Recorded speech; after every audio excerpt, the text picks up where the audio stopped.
출애굽기 7장 14절부터 25절까지 제가 읽습니다. 여호와께서 모세에게 이르시되 바로의 마음이 완강하여 백성 보내기를 거절하는도다. 아침에 너는 바로에게로 가라. 그가 물로 나오리니 너는 하숫가에 서서 그를 맞으며 그 뱀되었던 지팡이를 손에 잡고 그에게 이르기를 히브리 사람의 하나님 여호와께서 나를 왕에게 보내어 이르시되 내 백성을 보내라. 그들이 광야에서 나를 섬길 것이니라 하였으나 이제까지 너가 듣지 아니하도다. 여호와가 이같이 이르노니 너가 이로 인하여 나를 여호와인 줄 알리라 하셨느니라. 볼지어다 내가 내 손에 지팡이로 하수를 치면 그것이 피로 변하고 하수의 고기가 죽고 그 물에서는 악취가 나리니 애굽 사람들이 그 물 마시기를 싫어하리라 하라. 여호와께서 또 모세에게 이르시되 아론에게 명하기를 내 지팡이를 잡고 내 팔을 애굽의 물들과 하수들과 운하와 목과 모든 호수 위에 펴라 하라. 그것들이 피가 되리니 애굽 온 땅에와 나무 그릇에와 돌 그릇에 모두 피가 있으리라. 모세와 아론이 여호와의 명하신 대로 행하여 바로와 그 신하의 목전에서 지팡이를 들어 하수를 치니 그 물이 다 피로 변하고 하수의 고기가 죽고 그 물에서는 악취가 나니 애굽 사람들이 하수물을 마시지 못하며 애굽 온 땅에는 피가 있으나 애굽 술객들도 자기 술법으로 그와 같이 행하므로 바로의 마음이 강팍하여 그들을 듣지 아니하니 여호와의 말씀과 같더라. 바로가 돌이켜 궁으로 들어가고 그 일에도 관념하지 아니하였고 애굽 사람들은 하숫물을 마실 수 없으므로 하숫가를 두루 파서 마실 물을 구하였더라. 여호와께서 하수를 치신 후 7일이 지나니라. 아멘. 이제 본격적으로 출애굽기 7장 14절부터 애굽에 하나님께서 내리신 10가지 재앙이 나와 있습니다. 그 첫 번째 재앙으로 애굽의 하수, 다시 말하면 나일강의 물이 피가 되는 그러한 기적과 이적이 나와 있습니다.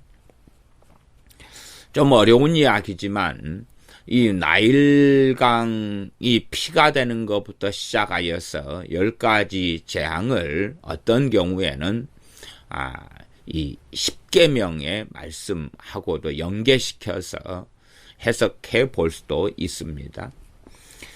그러면 일단은 10가지 재앙에 대한 이야기니까 왜 애굽은 재앙을 맞이해야 하는가? 전능하신 하나님께서는 애굽을 왜 재앙으로 치셔야 했는가? 당연하게 죄의 문제이지 않겠습니까? 죄의 문제입니다. 이스라엘 백성들도 애굽에 살면서 우상 숭배하기를 멈추지 않았습니다. 그래서 그들은 우상에 대한 습관을 버리지 않았고 하나님을 섬긴다 하면서도 한편으로는 말씀 없는 신앙, 샤머니즘적이고 종교다원적인 신앙을 계속하여 유대인들은, 이스라엘 사람들은 유지하였습니다. 하나님의 심판은 죄에 대한 심판이기 때문에 이 바로의 강팍함과 또한 애굽 사람들의 죄악, 나아가서 심지어 하나님의 선택받은 백성 이스라엘이라 할지라도 그들의 우상 숭배 등에 대한 심판을 내리고 계십니다. 단지 시내산 때 율법을 받음으로써 죄가 드러났던 것은 결코 아닙니다. 성경을 잘못 해석할 때는 시내산의 율법을 받은 다음부터 이제는 죄가 뭔지를 알고 그전에는 죄가 뭔지를 몰랐다, 그렇게 생각해 버리면 안 됩니다. 하나님의 율법은 계속하여 있어 왔습니다. 하나님의 말씀과 법은 있어 왔습니다. 계속 계시되어져 왔습니다. 그 다음에 이제 이스라엘 백성과 언약 관계로 하나님께서 언약을 맺으시고 그때에 이제 율법을 이스라엘에게 주셔서 더 확연하고 더 명백하게 더 명시적으로 기록하시며 드러내신 것이지 그 전에는 하나님의 법이 없었다 그래 버리면 이 죄가 없었다는 이야기가 똑같은 이야기일 뿐만 아니라 세상 모든 사람들이 의인이 되는 이야기가 될 것입니다. 노아 시대 때 하나님께서 홍수로 사람들 멸망시키셨는데 그때는 율법이 없었기 때문에 십계명이 없었기 때문에 그들이 죄를 안 지었다. 그런 웃기는 이야기하고 똑같지 않습니까? 하나님의 뜻을 알고 말씀이 있기 때문에 노아가 의로운 사람으로 하나님의 은혜를 힘입어서 살아갈 수 있었던 것입니다.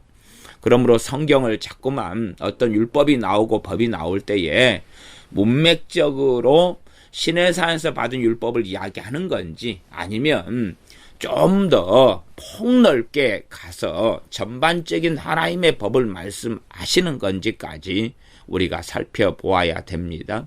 그런 부분에서 로마서나 갈라디아서에서 나온 그러한 율법에 대한 개념들을 문맥에 따라서 살펴보면서 과연 어떠한가 하는 것을 깨달으시면 좋겠습니다.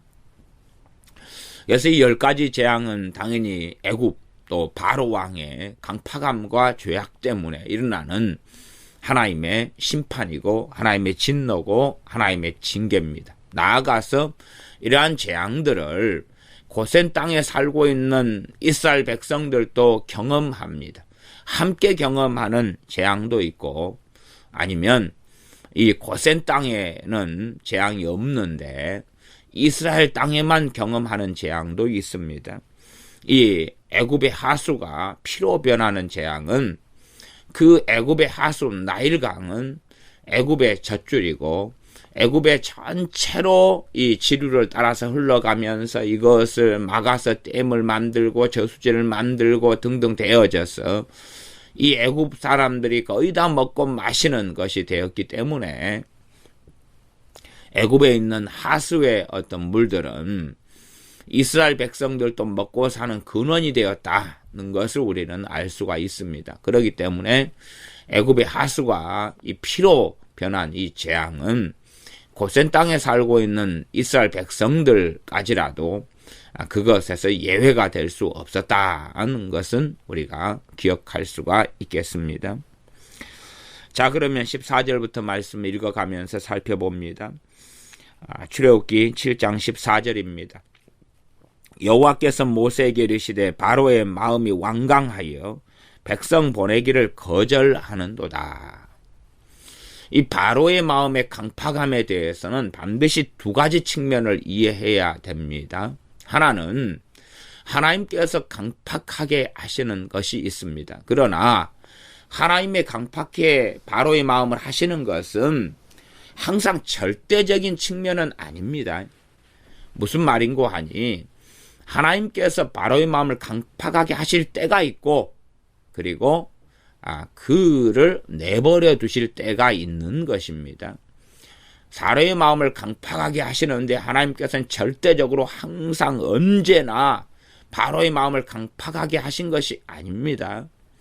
하나님께서 이 악한 자 바로, 이 사악한 자, 강팍한 자, 하나님을 등진 자, 패역한 자의 표상이 바로 애굽왕 바로인데 그의 마음을 하나님께서 강팍해 하실 자를 강팍해 하시느니라.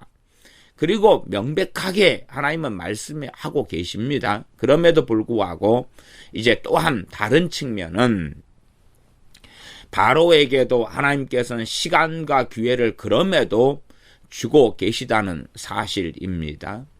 그래서 때로는 하나님께서 가지고 계신 바로를 아시기 때문에 그의 강팍함을 말씀하시는 부분이 있고 또 한 영역은 하나님께서 바로를 강팍하게 하시는 부분이 있고 또 한 영역은 바로에게 기적과 이적이 일어난 다음에 바로가 스스로 그 악함을 따라서 강팍해 되어지는 부분이 있는 것입니다.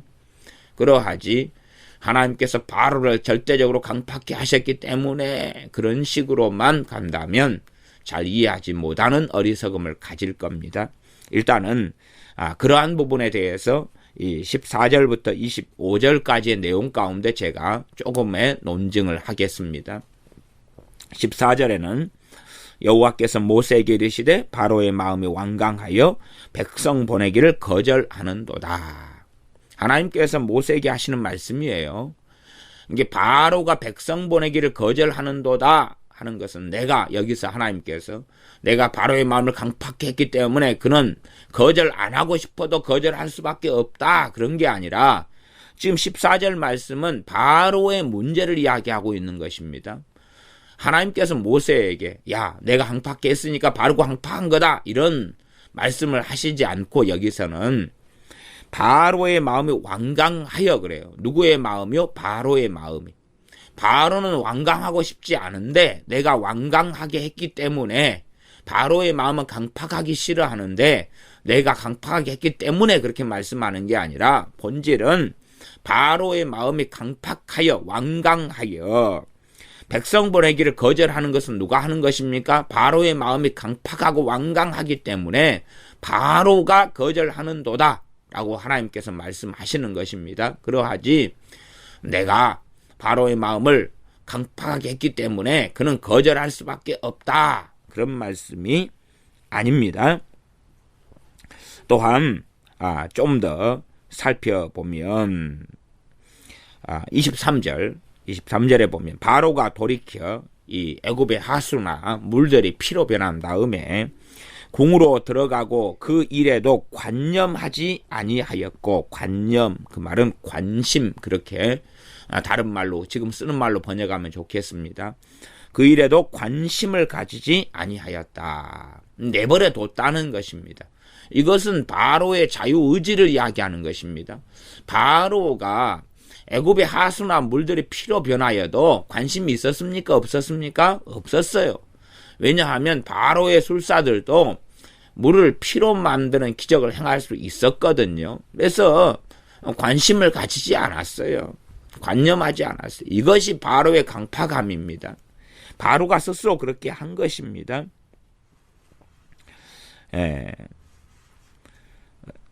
이 22절 애굽 술객들도 자기 술법으로 그와 같이 행함으로 바로의 마음이 강팍하여 그들을 듣지 아니하니 여호와의 말씀과 같더라. 애굽 술객들이 자기 술법으로 그와 같이 물을 피로 변하게 하니까 바로의 마음이 강팍하여 그들을 듣지 않았다 그 말이에요. 지금 하나님께서 주체자다 말씀하시는 게 아니라 바로의 마음이 자기의 술객들도 동일한 물을 피로 만드는 이적을 행할 수 있으니까 그것을 본 다음에 바로의 마음이 강팍하였다 그렇게 말씀하고 있습니다. 하나님께서 강팍하게 하셨다는 측면이 아니라 자세히 지금 출애굽기 10가지 재앙의 측면을 보면 하나님께서 강팍하게 하셨다는 영역의 한 부분과 바로가 스스로 주체성을 가지고 자기가 강팍하고 완악하고 사악하고 악한 길을 걸어가는 측면 두 가지가 함께 나와 있습니다. 그러한 두 가지의 측면을 우리가 다 조화시킬 수도 없고 균형을 이룰 수도 없고 다 깨달을 수도 없지만은 그러나 꼭 두 가지의 부분이 있다는 것을 아셔야 됩니다. 가룟 유다 같은 경우가 처음에 사도로 부르심 받을 때부터 믿지 않았다고 성경은 특별히 요한복음은 그 부분에 초점을 가지고 언급하고 있습니다. 그러나 그는 사도가 되어서 기적과 이적을 행합니다. 그리고 그는 연복궤를 맡아서 돈을 도둑질합니다. 그러할 때에 그는 멸망받기로 된 자이긴 하지만 또한 그는 스스로 그 죄를 선택하고 악한 길을 하나님께서 기회를 주심에도 불구하고 걸어갔던 또 다른 이 바로의 길에 서 있는 자와 같은 것입니다. 한편으로는 바로나 이집트나 이들의 죄악을 통하여서 하나님께서는 10가지 재앙으로 그들을 심판하시고 징계하십니다. 그러나 그러한 10가지 재앙과 기적은 그들에게 돌이킬 기회를 주는 또 다른 하나님의 은혜에 속하기도 합니다. 그러나 이집트 왕 바로는 그들의 완악함, 그의 완악함과 강팍함, 패역함을 돌이키지 않았습니다. 우리는 하나님께서 강팍게 하신다는 측면에서도 살펴볼 수가 있습니다. 어떤 어리석은 사람들은 하나님께서는 언제까지나 사람을 사랑하시고, 아이들 도덕 교과서에 보면 하나님의 사랑은 이 부모의 사랑보다 더 위대하여서 무조건적인 사랑이다. 하나님은 언제까지나 사람을 환영하고 하나님께서 긍휼히 여기시고 구원하시기를 기뻐하시고, 하지만 하나님을 제대로 알지를 못해서 나오는 이야기입니다. 하나님은 영원토록 불변하시기 때문에 하나님을 알아가려면 모든 성경이 다 필요합니다.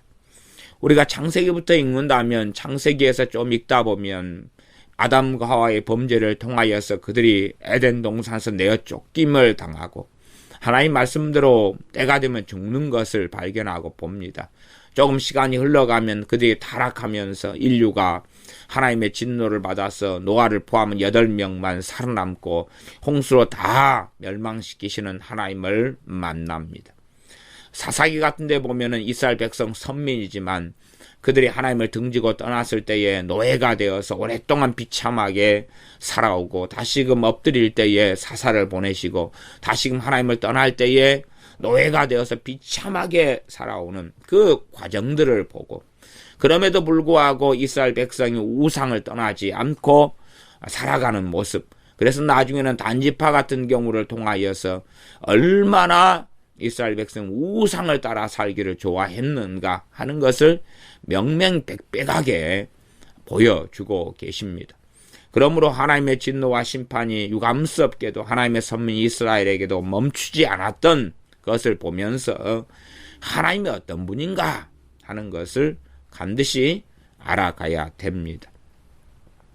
이 악한 자 바로에게 하나님께서는 또한 이 패역한 이집트 사람들에게 하나님께서는 재앙을 보내셔서 그들을 치시고 계십니다. 이분이 우리가 섬기는 하나님이십니다. 어느 때가 되면 전 세계나 인류는 마지막 때의 재앙 속에 들어가게 될 것입니다. 애굽의 10가지 재앙은 단지 맛배기에 불과할 정도의 재앙을 이 지구상에 사는 사람들은 체험하게 될 것입니다. 한편으로 애굽의 10가지 재앙과 요한계시록에 있는 이러한 이 마지막 때의 재앙들은 상당한 유사점이 있고, 하나는 애굽 땅에 국한되었지만 그러나 그리고 또한 짧은 시간에 끝났습니다. 그렇지만은 대환란의 재앙은 결코 짧은 시간에 끝나지도 않을 것이고 애굽 땅에 국한되지도 않을 것이고, 그래서 애굽의 하수가 물이 피가 됐다. 그럼 마실 물이 없다 그래도 주변에서 마실 물을 구하고 가지고 올 수 있을 것 아닙니까? 그러니 이 애굽의 하수를 통하여 또한 다 물들이 피가 되는데도 불구하고 이 바로가 강팍하여서 관념치 않았다, 신경 쓰지 않았다, 무관심했다는 것은 최소한 어떻게 되었든지 간에 모든 것이 성경에 기록되지 않았지만 바로가 마실 물이 있었다는 이야기가 됩니다. 아마 바로의 궁에는 애굽의 하수를 들여오는 것만이 아니라 기본적으로 이 우물을 파가지고 먹고 마시는 물이 있었을 것 같고, 그래서 그 물은 아마 우물물 같은 것은 피가 되지 않지 않았을까 이런 추측도 해봅니다. 왜냐하면 얼마간의 물이 지금 있었기 때문에 이집트 사람들이 전부 다 마실 물은 없었지만, 그러나 일부 사람들, 말하자면 고관 대장이나 이런 사람들이 마실 어떤 물이 있었던 것 같아요. 그러니까 바로가 관념치 않았지, 바로가 마실 물이 전부 다 그냥 바닥 놓았던 물, 보관 중인 물까지 다 피로 변했다면 이 바로 자체도 물이 없으니까 밀가루 반죽도 아니면 음식도 못 만들 거고 제대로. 그리고 이 물이 없으니 7일 동안 물을 안 먹으면 사람이 얼마나 고통스럽습니까? 음식을 7일 안 먹어도 큰 문제가 없을 때가 많습니다. 그래서 어지간히 열심히 믿는 사람들이야 뭐 일주일이나 열흘이나 심지어 21일이나 40일 금식 같은 것도 많이 경험해 보셨을 테니까. 하지만 단식으로 그렇게 한다는 것은 어렵습니다. 금식은 물을 마시면서 식사를 안 하는 것이고, 단식은 물도 또한 음식도 함께 섭취하지 않는 것인데, 단식은 3일만 해도 굉장히 힘듭니다. 그래서 이 애굽왕 바로가 관심을 가지지 않았다는 이야기는 지 먹을 물은 충분했다, 그렇게도 해석할 수 있겠습니다. 나아가서 이 바로의 술사들도 물을 피로 만드는 기적을 행했기 때문에 또 다른 어떤 물에 있었기 때문에 이 물을 피로 만들 수 있었다는 것을 우리가 확인합니다. 그래서 짧은 몇 가지 구절 가지고는 전체 앞뒤 정황에 대한 모든 것까지는 다 설명되지 않습니다. 그래서 우리가 전능하신 하나님께서 주권적으로 역사하시는 바로의 강팍함에 측면하고, 그리고 바로 스스로 강팍하게 되는 측면, 하나님께 주권적으로 어느 때에 강팍하게 하시지만 항상 그런 건 아니고, 일반적으로는 자기의 이러한 자기가 쌓은 악에서 악을 내고 자기가 쌓은 선에서 선을 내는 삶을 살아갑니다. 그러함에 바로의 마음이 강팍했다. 그래서 이 그들을 듣지 않았다, 이런 말씀을 성경하고 있습니다. 하나님께서는 14절에는 바로의 마음이 완강하여 백성 보내기를 거절하는도다, 그리고 내가 뒤에서 배후 조종했지, 그런 말씀이 아니라 바로의 주체적인 마음의 것을 이야기하고 있습니다. 15절, 아침에 너는 바로에게로 가라. 그가 물로 나오리니 너는 하숫가에 서서 그를 맞으며 그 뱀 되었던 지팡이를 손에 잡고 그에게 이르기를. 아침에 바로에게 가면 그가 물로 나올 것이다. 너는 하숫가에 서서 그를 맞으며 그 뱀 되었던 지팡이를 손에 잡고 서라. 뱀 되었던 지팡이를 손에 잡고 서라. 이제 이 지팡이를 통해서 하수의 물들부터 시작하여서 피로 변하는 그런 이적과 기적이 나타나게 됩니다. 모세는 끊임없이 자신의 능력과 자신의 힘으로써 자신의 언변과 지혜로서 행하려는 사람이었기 때문에 나는 입이 둔한 자니이다 라고 항변하였습니다. 그러나 능력의 근원이 모세 자신에게 있지 않다는 것을 하나님께서는 다시 상기시켜주고 계시면서 뱀 되었던 지팡이를 손에 잡아라. 그 전날에 뱀 되었던 지팡이는 아론을 통하여 던져진 지팡이가 되겠습니다. 물론 호렙산 떨기나무 가운데서 하나님께 세 가지 기적과 이적을 행할 권능을 주실 때의 지팡이일 수도 있습니다만은, 그러나 그 지팡이가 동일하게 아론이 사용하였던 지팡이가 된다, 이렇게 저는 해석하는 입장입니다. 그렇지 모세의 지팡이는 놔두고 아론의 지팡이로 뱀을 만들었다가 아론의 지팡이를 모세가 잡고 있으면 그것도 좀 이상하지 않겠습니까? 동일한 지금 한 가지 지팡이로 사용되는 측면과 모세의 지팡이와 아론의 지팡이가 함께 사용되는 두 가지 측면은 있겠습니다.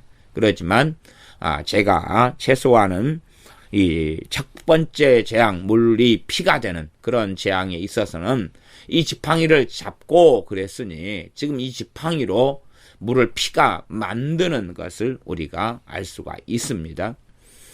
그런 측면에서 모세는 하나님의 이 지팡이를 손에 잡았습니다. 능력의 근원이 모세에게 있지 않고 하나님께 있다는 것입니다.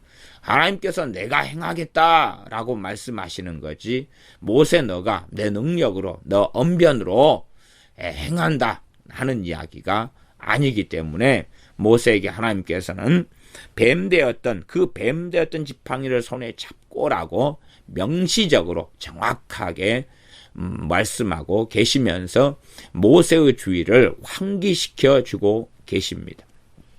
우리가 주님의 이름으로 행할 때에 주님의 이름의 능력이 있는 것이지, 우리 자신의 교역자든 목회자든 은사자든 그 누구라 할지라도 그 사람 자신에게 능력이 있는 것이 아닙니다.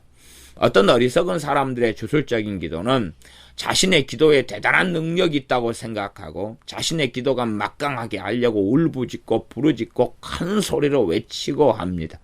그러나 사람이 외치는 그 소리가 기도인데 그것이 무슨 능력이 있겠습니까?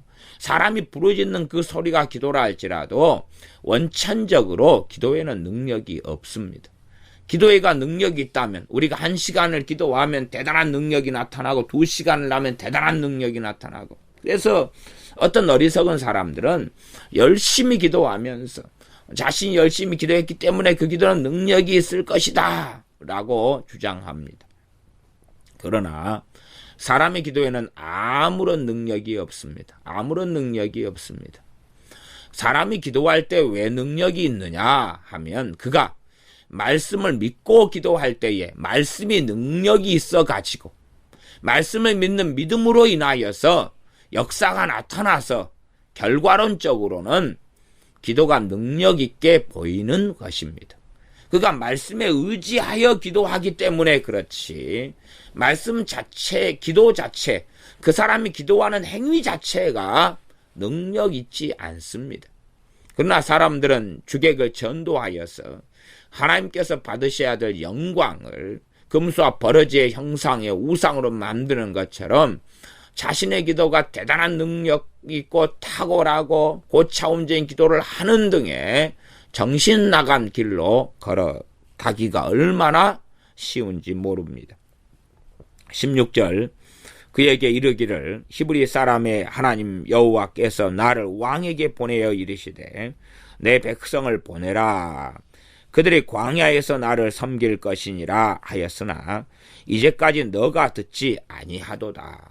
지금 누가 안 듣고 있는 것입니까? 바로가 안 듣고 있는 것입니다. 바로가 너가 듣지 아니하도다 라고 하나님께서 모세에게, 바로에게 전하라는 말씀을 하고 계십니다. 왜 너가 안 듣느냐?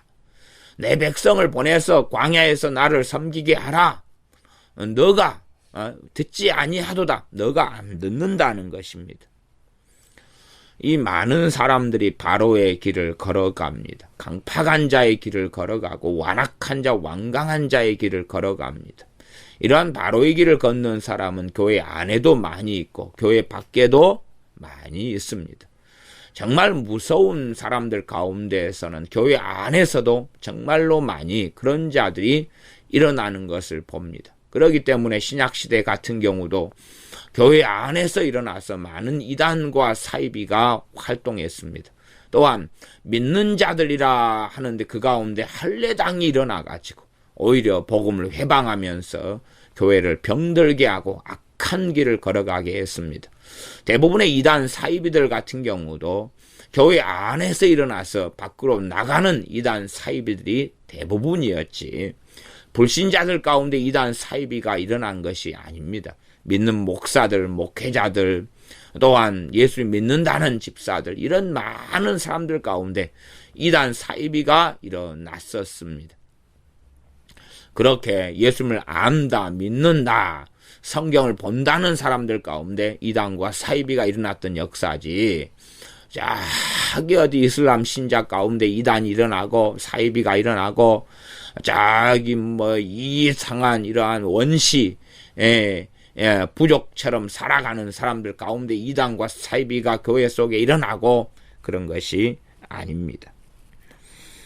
17절, 여호와가 이같이 이르노니 너가 이를 인하여 나를 여호와인 줄 알리라 하셨느니라.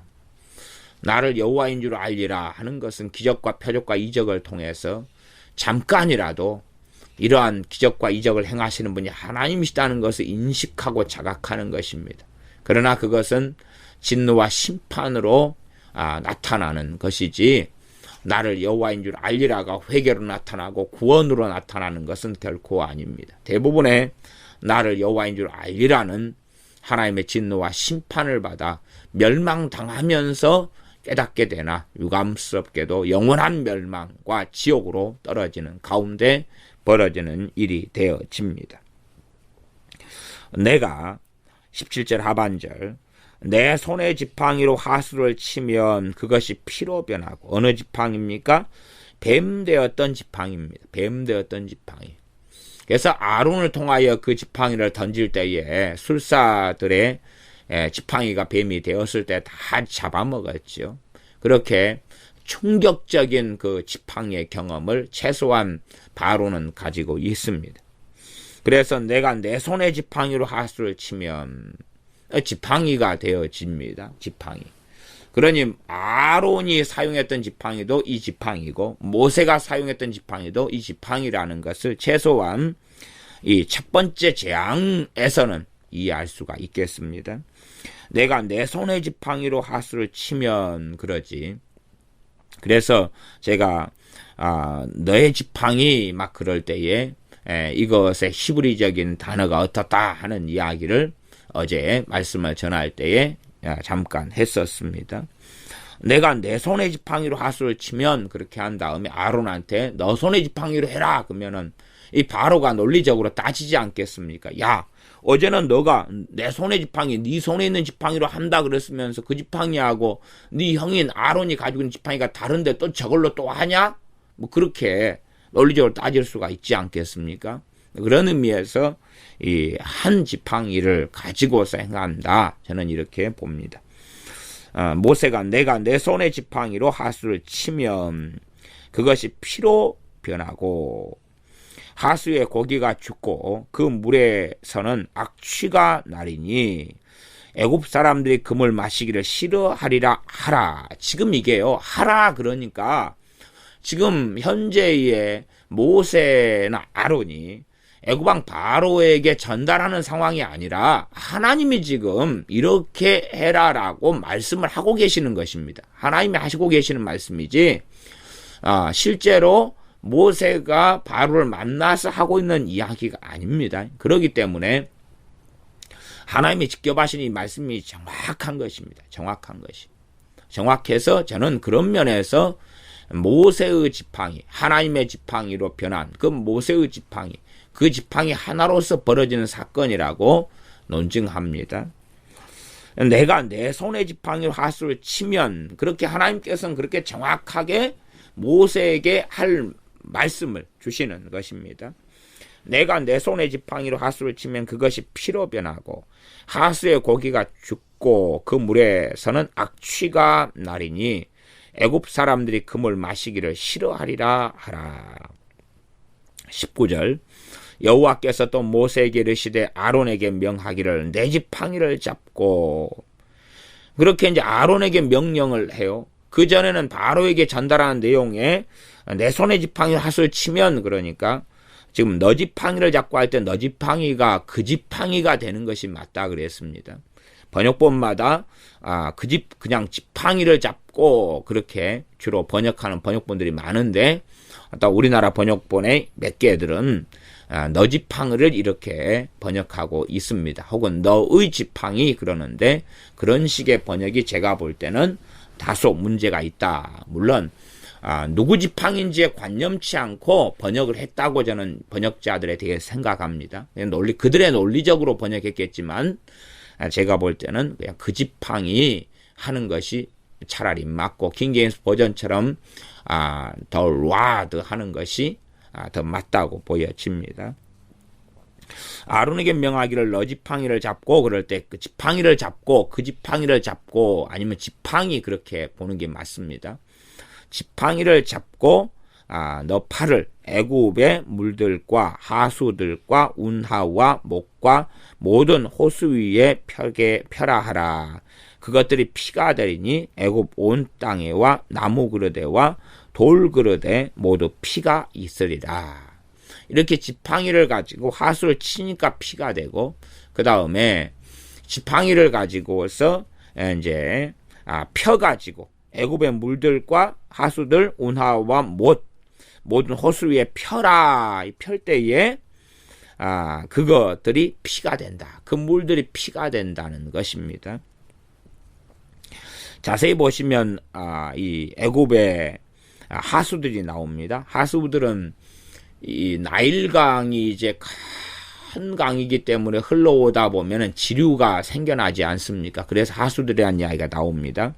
그 다음 운하, 이 나일강의 물들을 이용하여서 그래서 굉장히 부국 강병을 이루었고, 때론 나일강이 적군이 침략할 때 가로막는 이러한 방파제가 되기도 했고, 여기에서 고기를 잡고 먹고 살고 했기 때문에 이 물을 사용해서 하려고 많은 운하를 건축하고 건설하고 댐을 만들고 하면서 이 물을 가지고 먹고 사는 근원이 되었습니다.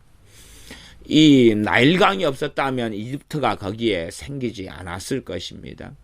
우리가 티그라스 유프라테스 강이나 4대 문명의 발상지나 이런 걸 전부 다 볼 때 가장 거대하고 좋은 강들이 있었고 그곳에 문명이 일어났다는 것을 압니다. 그것처럼 나일강은 이 이집트의 핵심이고 젖줄이 되어집니다. 꼭 독일의 라인강, 또 우리나라의 한강 이런 것처럼 또 두만강, 낙동강 이런 강들이 있을 때에 거기에 마을이 생겨나고 거기를 중심으로 사람들이 살아가지 않습니까? 그러면 첫 번째 이 기적으로서 하나님께서 이집트에 나인강을 치셨는데 왜 그러셨을까? 왜? 정말로 이들이 믿고 살아가는 근원이 바로 나인강입니다. 이들이 섬기는 것, 이들이 의지하는 것, 의존하는 것이 나인강입니다. 저희 동네는 바닷가이기 때문에 옛날부터 풍어제를 참 많이 지냈습니다. 요즘에는 좀 많이 줄어들었습니다만은 한 80년대 한 중반까지만 해도 배가 출항할 때 되면 풍어제를 지내는 것은 항상 자주 있어서 돼지머리 고사, 용왕님 그리고 항상 풍어제를 지내왔습니다. 그리고 나아가서는 미신들이 얼마나 많았는가. 이 뱃사람들에 대한 미신은 아주 횡행할 정도로 미신이 많았습니다. 또한 이 마귀적인 어떤 깃발들을 막 세워가지고 그래서 이 주술로 부적으로 사용하는 경우도 아주 많았습니다. 간간히 요즘의 배들도 보면은 그러한 주술적인 이런 깃발들을 세우는 배들도 볼 수가 있습니다.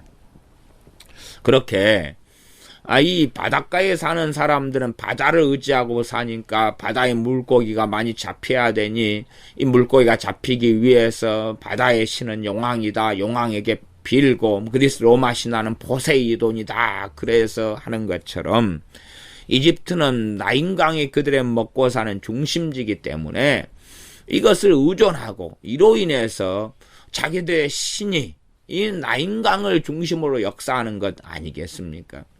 그러니 우상 숭배의 핵심도 나인강이 될 수밖에 없습니다. 얼마나 나인강에 대한 의존이 강하고 그를 통하여 나라가 형성되고 세워지고 살아가기 때문에 나인강만 그대로 있다면 언제까지나 이집트의 나라는 보존이 될 것이고 먹고 사는 힘이 있을 것이고 나인강이 하려는 삼각주가 만들어져 있어서 비옥한 땅이 되어집니다.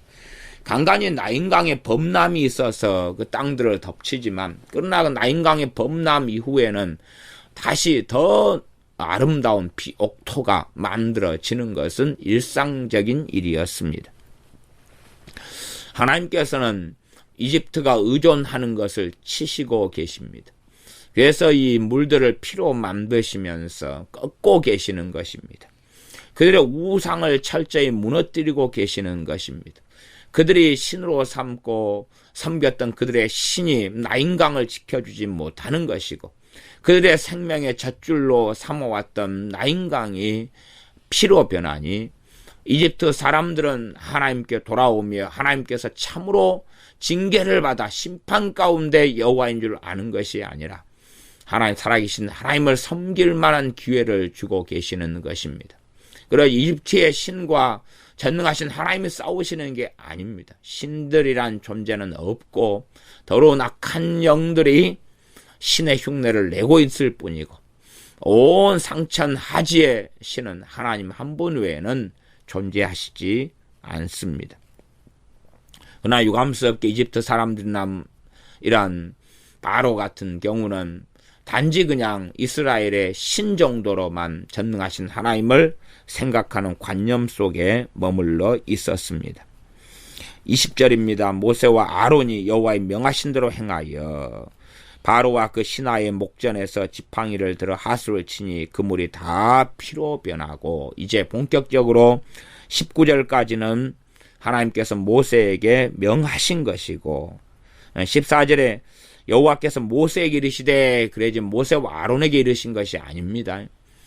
모세에게 이르신 것입니다. 때로는 모세와 아론에게 말씀하실 때도 있지만은 아론은 참 교만해지기 쉬운 인물이기 때문에요. 이 모세와 아론에게 동시에 말씀하셨다 그러면 아론이 어떻게 생각하겠습니까? 우리 함께 말씀하신 거지. 네가 주고 내가 부가 아니다 라고 할 것 아닙니까? 그러나 하나님의 손에 든 지팡이가 모세인 것처럼 모세의 손에 든 지팡이가 아론인 것입니다. 그렇게 하나님이 이 하나의 모세의 대변인으로 아론을 쓰는 것이지, 아론과 모세가 동등한 자리에 있는 것이 아닙니다. 그래서 하나님께서는 모세에게 말씀하신 것이 모세와 아론에게 같이 말씀하신 것이 아니라는 것은 기억하셔야 됩니다. 20절은 모세와 아론이 여호와의 명하신 대로 행하여 바로와 그 신하의 목전에서 지팡이를 들어 하수를 치니, 여기에서 20절의 번역본들을 볼 때에 하수를 치니 했지만은 목전에서 지팡이를 들어 하수를 치니 할 때 하수를 치니가 우리 개역성경은 주어가 없습니다. 앞에는 이제 모세와 아론이 명하신 대로 해가지고 하수를 쳤다 그러는데 주어가 애매하게 됐는데, 그가 하수를 치니 이런 식의 말입니다.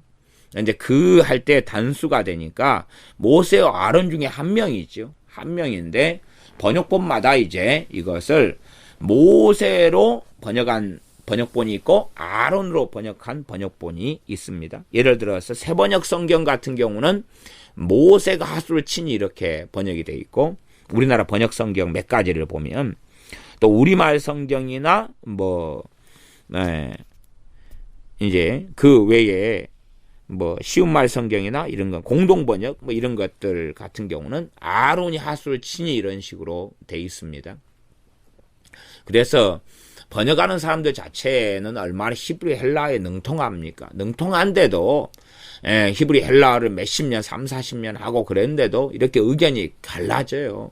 때로는 무관심하게 번역할 수도 있고요. 그러니 우리가 이런 히브리 헬라어를 한 2, 30년 해가지고 번역해도 기껏해야 이렇게 애매성이 있는 수준밖에 이르지 못합니다. 이런 히브리 헬라어의 부분은 이런 학자들의 도움을 받는 것이 최고 좋아요. 또 우리가 기본적으로 할 수 있으려면 좀 기본적으로 하는 것까지는 말리지 않고 필요성도 있겠습니다만은, 그러나 너무 헬라어의 이런 영적인 해석이나 아니면 극단적으로 헬라어가 이렇다느니 하고 말장난하는 사람들의 것에 절대 넘어가서는 안 되겠습니다. 그래서 학자들이 만들어놓은 자료들을 잘 사용하고 이용하는 것도 지혜로운 것이지 우리가 모든 것을 다 할 수 있는 것은 아닙니다. 저는 그래서 이 번역본들이나 해석할 때에 모세나 아론 이 둘 중에 했을 때 저는 당연하게 아론 쪽에 무게를 둡니다. 그리고 새번역 성경 같이 모세로 번역한 성경이 있지만 일반적으로 대다수의 번역본들은 아론으로 선택을 하고 개역성경처럼 침묵해 버리면서 두리뭉실하게 넘어가 버리는 번역본도 있습니다. 하수를 치니 그물이 다 피로 변하고 지팡이 하나로 친 거지요. 그 지팡이 뱀되었던 지팡이였습니다. 하수의 고기가 죽고 하수가 피로 변하니까 고기가 죽은 것입니다. 고기가 죽어 나갔지요. 그 물에서는 악취가 나니 피는 얼마나 부패하고 썩기가 쉽습니까? 그렇기 때문에 우리가 헌혈을 받을 때도 피를 냉장 보관 잘 심지어 얼려가지고 냉동 보관해가지고 피를 사용합니다. 그래야지 피는 정말로 생명이 피 안에 있지만은 이것은 사람을 떠나고 생명체를 떠날 때는 얼마나 부패하기 쉬운 거고 악취가 나는 것이 피입니다. 하나님께 이 피가 있는 제사를 지낼 때에 이 피는 조금 지나면 그렇게 악취가 나는 것입니다. 우리의 죄에서 나는 악취보다는 덜하겠지만 악취가 나는 게 이 피가 되어지죠. 상하고 썩어버리니까 그러합니다. 그 물이 다 피로 변하고 하수의 고기가 죽었다. 애굽 사람들이 하수물을 마시지 못하여 애굽 온 땅에는 피가 있으나 애굽 온 땅에는 피가 있었다. 여기에도 가면 피고 저기에도 가면 피고 그랬다는 것입니다. 애굽 사람들 하수물을 마시지 못했다. 기본적으로 이 하수물이 피가 됐다는 것을 우리가 알 수가 있겠습니다. 나아가서 이제 19절 같은 데로 가면 하수들과 운하와 목과 모든 호수 위에 펴게 하라. 그것들이 피가 되리니 호수까지도 그랬다는 이야기입니다. 그런데 이것이 한순간에 그랬는지 혹은 하수는 일단은 한꺼번에 하수를 치니까 피가 됐고 나머지는 모세와 아론이 돌아다니면서 또 하고 이렇게 했어야 됐는지까지는 모르겠다는 이야기입니다. 그까지는 나오지 않았는데 그럴 가능성도 충분히 있겠다고 보입니다. 한순간에 그냥 지팡이만 들어서 펴니까 그 사이에 모든 것이 피가 됐다 그러면 당시에 통신망이 제대로 발달하지 않았으니까 사람들은 우연처럼 생각할 수도 있지 않겠습니까? 그래서 한편으로는 모세와 아론이 돌아다니면서 호수마다 지팡이를 치거나 지팡이를 든 손을 들거나 펼치거나 그래서 할 때에 이것이 피로 변하는 그런 순차적인 것. 나일강은 한순간에 그냥 피로 애굽왕 바로가 보는 데서 만들어버리고 나머지는 순차적인 면도 충분히 있을 가능성이 있다고 저는 보여집니다. 22절 애굽 술객들도 자기 술법으로 그와 같이 행함으로 그러니까 지금 100%가 된 것은 아니라 애굽 술객들도 피로 변하게 할 만한 물이 지금 남아있는 것입니다. 어디에 남아있는지 몰라도 혹은 최소한은 바로의 마음을 하나님이 강팍해 하시려면 바로가 스스로 강팍해 되지만 강팍해 될 만한 환경적인 요인을 하나님이 제공하시는 것도 바로의 마음의 강팍함에 하나님이 강팍해 하셨다 그렇게 말씀하실 수도 있겠지요. 그런 면에서는 저는 바로의 궁에 있는 우물물 같은 경우는 피로 변하지 않게끔 하나님께서 해놓으셨다. 그렇게 한다면은 바로가 충분하게 강팍해 될 그러한 소지가 있겠죠. 자기 배부르면 남 배고픈 줄은 모르지 않겠습니까? 그렇게 했을 여지가 저는 충분히 있다. 그렇게 보여집니다. 항상 성경에서 이 모든이라는 단어가 쓰일 때에 그것이 정말 우리 현대적인 과학적인 관점에서 모든 올이 아니다 하는 것은 우리가 알고 기억하시는 것이 좋겠습니다. 그래서 22절은 애굽 술객들도 자기 술법으로 그와 같이 행함으로 바로의 마음이 강팍하여 그들을 듣지 아니하니 여호와의 말씀과 같더라. 애굽 술객들도 물이 남아있으니까 지금 최소한은 바로나 어떤 고관 대작들이나 먹을 물이 남아있기 때문에 얼마간은 최소한 버틸 수 있다는 이야기죠. 나아가서 23절에 바로가 돌이켜 궁으로 들어가고 그 일에도 관념하지 않았다. 왜? 바로 지는 먹을 물이 있다는 이야기입니다. 관심을 가지지 왜 않겠습니까? 자기가 목마르고 마실 물이 없으면 자기도 관심을 가지고 안타까워하지요. 애굽 사람들은 하수물을 마실 수 없었으므로 하숫가를 두루 파서 마실 물을 구하였다. 마실 물을 구하게 됐는지 구하게 되지 않았는지 하숫가를 파가지고 또 다른 물의 근원을 찾기 위해서 애를 썼다는 것까지 나오지만 마실 물을 구했는지 못 구했는지까지는 모르겠습니다. 그러지만 최소한은 어느 정도까지는 마실 물이 있었던 것 같아요. 돈 있는 사람들, 가진 자들은 먹을 만한 물이 있지 않았을까 싶어요. 그렇지 않으면 애굽의 신하들부터 바로를 말렸을 것 아닙니까? 애굽의 신하들 자기들이 먹을 물이 없고 자기 가족이 먹을 물이 없으면 애굽왕 바로시여 이러면 안 됩니다. 사람이 하루만 물을 안 먹어도 얼마나 고통스럽습니까? 그런데 그런 상황이 없고 7일이나 시간이 흘러갑니다. 25절에 여호와께서 하수를 치신 후 7일이 지나니라. 그러나 이 바로의 신하들도 말리지 않지 않습니까? 왜? 지그들 마실 물은 있기 때문에, 지그들 배는 부르기 때문에 그렇습니다.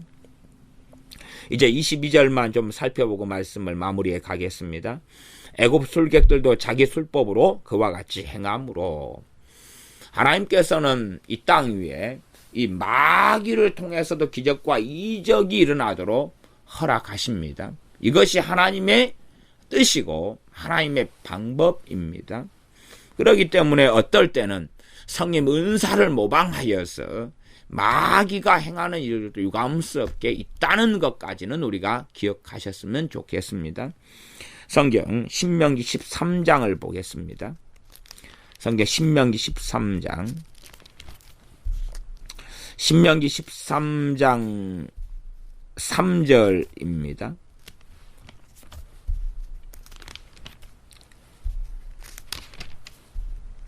신명기 13장 3절. 예, 제가 읽어보겠습니다. 1절부터 거의 한 5절까지가 되겠습니다. 신명기 13장 1절부터 제가 읽어갑니다. 너희 중에 선지자나 꿈꾸는 자가 일어나서 이적과 기사를 내게 보이고, 이단 사이비들 같은 경우도 기적과 이적이 일어난 경우가 많습니다. 그러나 그들 이단 사이비가 기적과 이적이 일어날 때에 왜 저들을 통해서 기적과 이적이 일어나는가 하고 의구심을 가질 필요는 없겠습니다. 그들의 미혹된 자들은 그걸 통하여 더 미혹에 빠져들지만 그건 하나님의 역사입니다. 하나님께서 그렇게 하게 허락하신 것입니다. 그래서 너희 중에 선지자나 꿈꾸는 자가, 선지자나 그러니까 믿는 자란 이야기죠. 믿는 자라고 일컬어지는 하나님의 백성들이라고 일컬어진 자 중에 선지자가 일어나고 꿈꾸는 자가 일어납니다. 그러하면 지금 우리식으로 한다면 교회 안에 있는 거죠. 교회 안에 있는 거. 교회 밖이 아니라 안에 있는 것입니다. 그러지 바로의 술객들 같은 자가 일어나가지고 한다. 지금 그런 것은 아닙니다. 무서운 것이 이런 거지요. 교회 안에서 선지자나 꿈꾸는 자가 일어나요. 안에서. 그래서 이적과 기사를 내게 보입니다. 2절. 너에게 말하기를 너가 본래 알지 못하던 다른 신들을 우리가 조차 섬기자. 그러니까 선지자나 꿈꾸는 자가 일어나가지고 이제 첫째는 다른 신을 이야기하고, 저는 이것을 좀 더 광의적으로 어떻게도 해석하냐 그러면 하나님을 왜곡시키는 것. 우리 주 예수님을 왜곡시키는 것.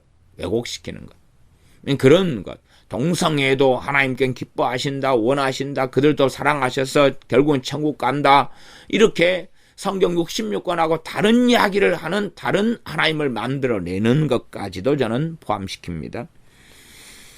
그래서 다른 신들을 우리가 조차 섬기자 하며 이적과 기사가 그 말들을 이룰지라도 너는 그 선지자나 꿈꾸는 자의 말을 청종하지 말라. 이는 너희 하나님 여호와께서 너희의 마음을 다하고 성품을 다하여 너희 하나님 여호와를 사랑하는 여부를 알려하사 너희를 시험하심이니라.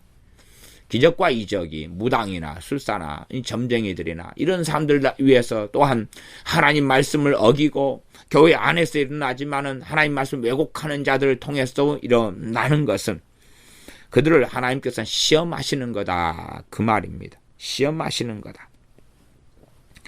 4절 5절 너희는 너희 하나님 여호와를 순종하며 그를 경외하며 그 명령을 지키며 그 목소리를 청종하며 그를 섬기며 그에게 부종하고 그 선지자나 꿈꾸는 자를 죽이라.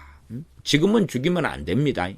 그런데 과거에 지금 정교 일치고 하나님 백성으로 이스라엘이 살았을 때에 이스라엘이 받은 명령입니다. 그만큼 이것이 상상할 수 없는 하나님 앞에서 극악한 범죄다 하는 것을 우리는 기억하면 좋겠습니다.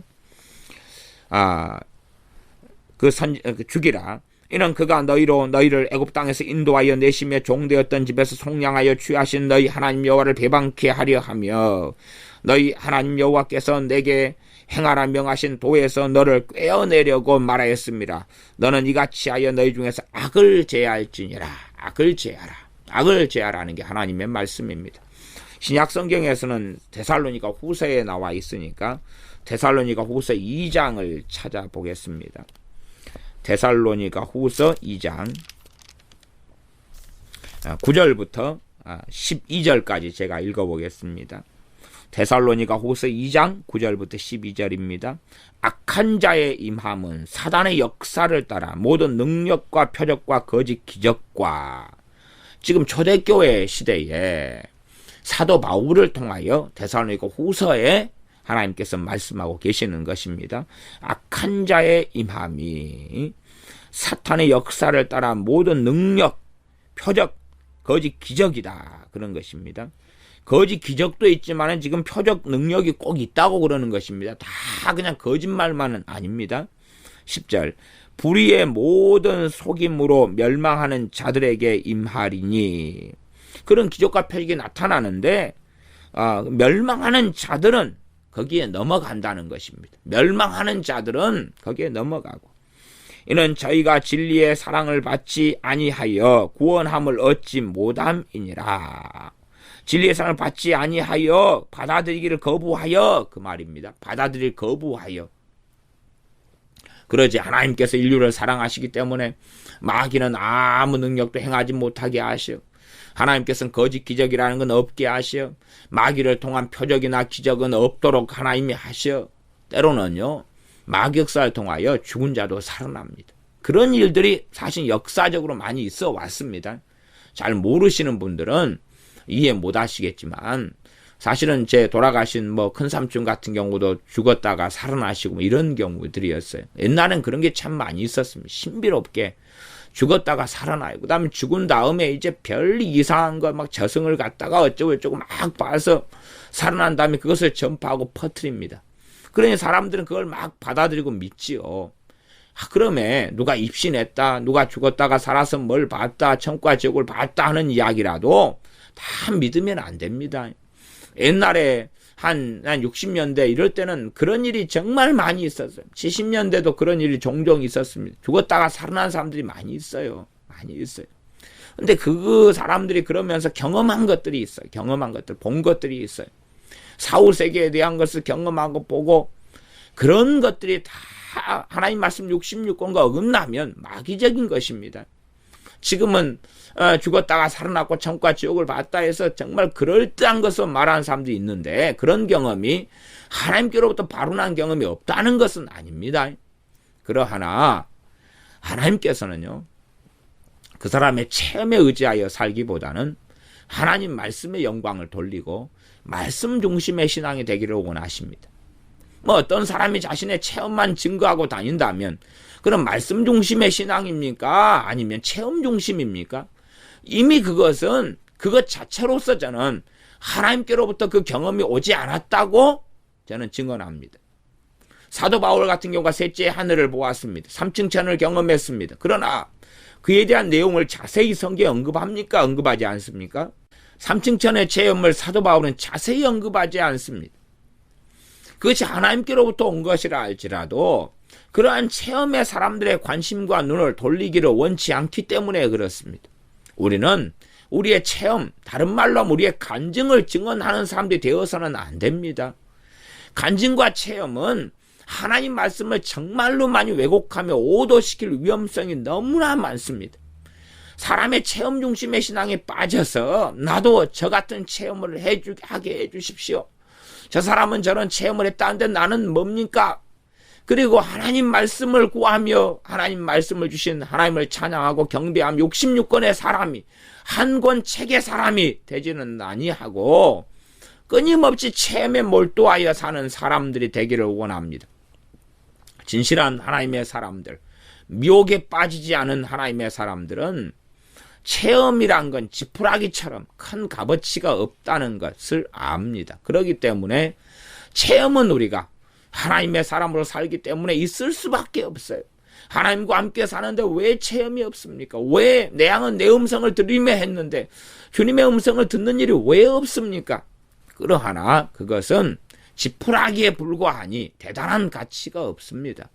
정말 참된 하나님의 음성은 성경 66권 말씀이 되기 때문에 그가 참으로 어떤 체험과 경험이 하나님께로부터 왔고 그가 바른 사람이라면 최대한 그 체험이나 경험은 약화시키고 그건 덮어놓고 하나님 말씀으로 돌아갈 수밖에 없습니다.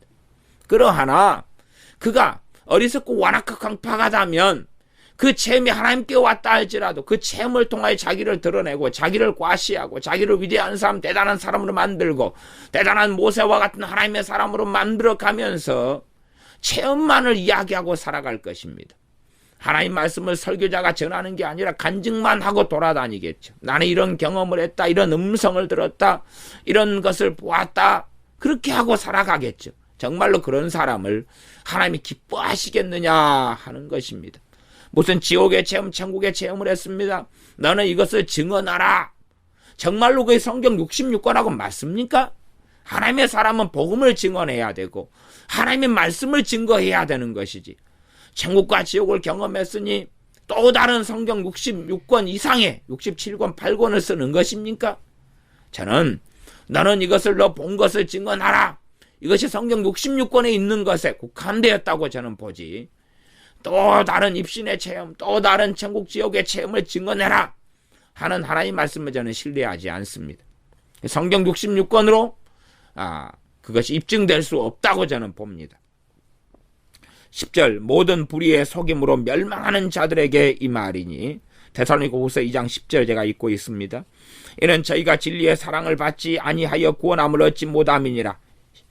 11절 이러므로 하나님이 유혹을 저의 가운데 역사하게 하사 거짓 것을 믿게 하시면 지금 사탄의 역사와 사탄의 능력으로 이 표적과 기적과 이적과 거짓 기적이 나타난다고 말씀합니다. 그런데도 또 한쪽의 측면은 하나님이 유혹을 저희 가운데 역사하게 했다고 이야기합니다. 이 두 개가 신비지요. 꼭 바로의 강팍함과 바로가 스스로 강팍하게 되어지는 그러한 신비하고 비슷합니다. 하나님께서 유혹을 저희 가운데 역사하게 했다. 하나님이 허락했다는 것입니다. 하나님이 그렇게 하도록 사탄의 그 능력과 역사를 허락했고 허용했고 그 능력을 주었다고도 말할 수도 있습니다.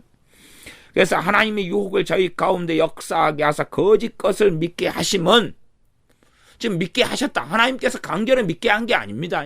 그런 기적과 이적을 저희들에게 하나님께서 역사하게 하니까 그것을 믿고 멸망하는 자들은 거짓 것을 믿게 되는 것입니다. 누가요? 스스로 그것을 믿는 것입니다. 스스로 그들이 이 하나님의 진리의 사랑을 복음을 받아들이지 아니하니까 그들은 거짓 표적과 기적이 나타나니 그것을 환호하며 받아들이며 살아갑니다. 12절 진리를 믿지 않고 불의를 좋아하는 모든 자로 심판을 받게 하려 하심이니라. 하나님께서는 불의를 좋아하는 모든 자는 심판을 받게 하시려고 행하십니다. 이게 데살로니가후서 2장 12절 말씀입니다. 불의를 좋아하는 모든 자는 심판을 받게 하시려고 하나님이 행하시는 것이지 바로는 왜 강팍하게 되어집니까? 그는 불의를 좋아하기 때문에 그렇습니다. 하나님에 대하여 왜곡하는 사람은 신약이든 구약이든 모든 성경을 왜곡하면서 불의를 행하기를 좋아하는 자들에 대하여 하나님이 그래도 사랑하시니 그를 구원하실 거야. 하나님께서는 그래도 마지막이라도 천국 가게 하실 거야 라고 합니다. 우리 자녀가 악을 쌓도록 방치하고 놔두면서 불의를 좋아하고 쫓아감에도 불구하고 구원받을 거야, 괜찮을 거야 착각합니다. 아니요. 하나님께서는 불의를 우리 자녀가 좋아한다면 반드시 심판을 받게 하실 것입니다. 바로처럼 영원한 멸망 속에 들어가게 하실 것입니다. 기도하겠습니다.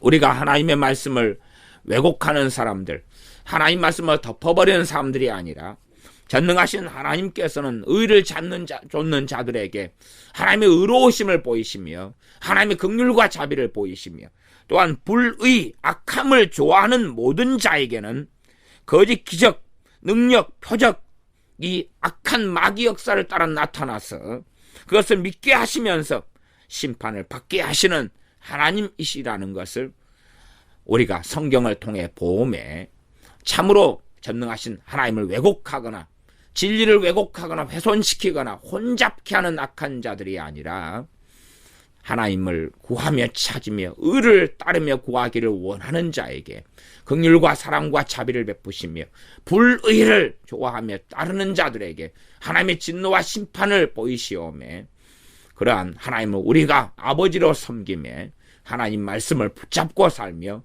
말씀의 사람이 되며 이 더러운 악한 마귀의 미혹 속에 빠져서 어리석은 길을 걸어가지 않도록 도와주시옵소서. 예수님의 이름으로 기도하옵나이다. 아멘.